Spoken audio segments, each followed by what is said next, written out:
Hello, we're here today with Glen, the CEO of BizClik. Welcome, Glen. Great to see you. Thank you, Tom. Well, good to be here in the windy city of Chicago. So, Glen White, I'm the CEO of BizClik. We're, as you know, a global digital media company based in the UK, and we're here this week to be representing Sustainability Magazine, Procurement Magazine, and Supply Chain Magazine for the Chicago part of our Sustainability Live as well as Procurement and Supply Chain Live events. Very exciting. So tell us about the origins, if you can, of Procurement and Supply Chain Live and Sustainability Live, which is of course the reason why we're here. Yeah, absolutely. So it was an interesting way that BizClik got into the events business, really, because the pandemic drove our clients to ask for us to do virtual events, which we did, obviously, because they needed the leads and we needed the business, and suddenly we found out that we were pretty good at it. So we started our events business in September of 21. Almost people that showed up, it was the first time they'd been to any physical event since the lockdown. So it was quiet, but it got us going, and so that started Procurement Supply Chain Live. And then the origin of Sustainability Live is we decided to develop the concept in February of 22, so quite some time ago now, and many events under the bridge since. So very much good fun. And of course, this is extra significant because it's the first edition of both events abroad. In the US. Why Chicago? Why did Chicago stand out as a location to host these events? Well, I think that location-wise, central, a great hub for people to come into Chicago from the East Coast as well as the West Coast. But it's an industrial heartland of the US, and so for us to be running Sustainability Live, Procurement and Supply Chain Live for the first time in North America as a collective, it just made an awful lot of sense. And it's a great city with some great iconic buildings, and we're excited to be here. So what's it actually going to look like in practice? You know, we've got, of course, hundreds and touching sort of 2,000 execs expected in Chicago over the next couple of days. What's the makeup of the event actually going to be like in person? As you know, it's going to be held at the Willis Tower, formerly known as the Sears Tower, so an iconic building. We have an entire floor, 3 very distinct stages. So we have a large-scale sustainability stage with 50, 60 really top-level executive speakers, mainly chief sustainability officers and VPs of sustainability initiatives from some of the world's and US largest corporations. Then separately there is a procurement stage as well as a supply chain stage. It's interesting because collated on one floor, it also has a pretty large exhibition with some major sponsors, people like Zip, Cooper, people like Microsoft, PwC, and some other great practitioners, Rossum, SEDEX, just lots of good operators on the floor. You'll see an absolute plethora of breakout sessions, workshops, some incredible panel discussions, and it's interesting because as we see the macroeconomic turmoil that the world is facing, global tariffs, changes, Trump, dare we mention Trump this week, but we're seeing sustainability teams need to be more pragmatic about embedding sustainability into the business, not just doing sustainability for sustainability's sake. We're seeing that impact into how companies are working on procurement, and in particular the biggest element is supply chain risk, and how companies are developing sustainable supply chains. And the interesting part of this is it's all on one floor with over 2,000 people, so we're sold out. So it's incredible, and our team have worked tirelessly to bring this off, and I'm very pleased with how it's looking to turn out. You mentioned Trump there. I can't help but not touch on him, and of course his economic policy of the past 5 or 6 months.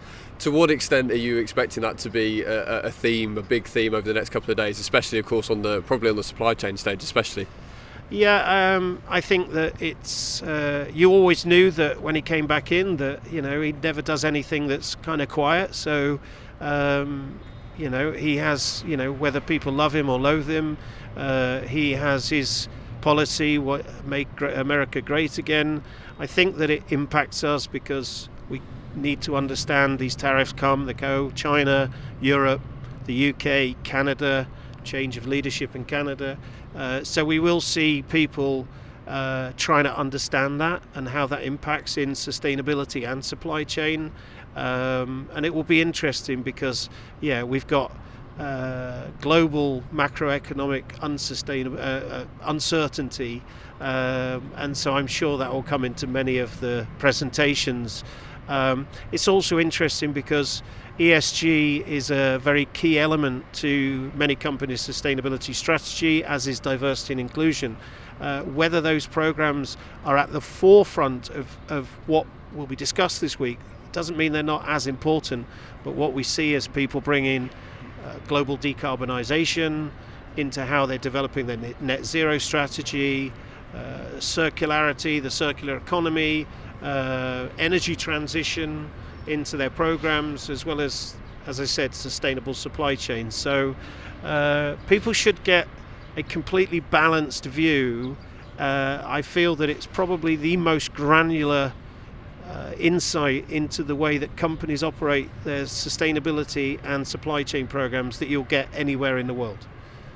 You've spoken about, of course, the immense growth of these live events. To what extent for you are they about making a truly global impact? I think that the fact is that we've set our stall out that our goal is to express the impact of global corporations, the way that they will roll out their sustainability and their supply chain, how that impacts procurement, now how that impacts technology, how that impacts AI. Technology is global, AI is global, these corporations are global, supply chains are global. So we now see our programs going through London and our net zero program, North America. We've got new dates for next year already, the 29th and the 30th of April, so we're excited to be announcing next year's dates. We have programs come up in London in September, 2 major shows. We have Climate Week in New York on the 22nd of September. We're impacting a Sustainability Live conference in COP30 on the 11th of November in Sao Paulo. And then into next year, we've also announced the launch of our new Middle East program, which will be Sustainability, Procurement and Supply Chain Live, heading over to Saudi Arabia in the Q4 2026 into Riyadh. So, yep, truly global.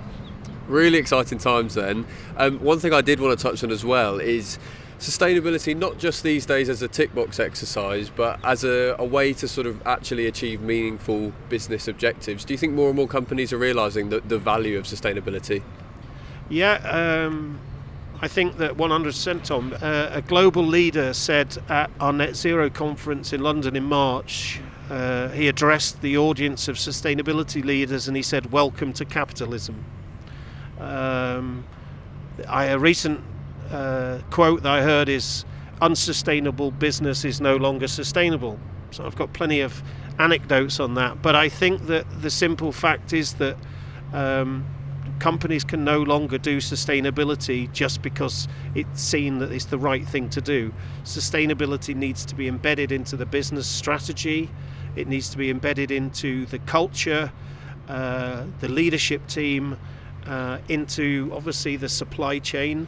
And the biggest impact, I think, also in Scope 3 emissions is that the Scope 3 emissions, 85-90% of most companies' Scope 3 emissions are actually in their supply chain, often their top 20% of their suppliers.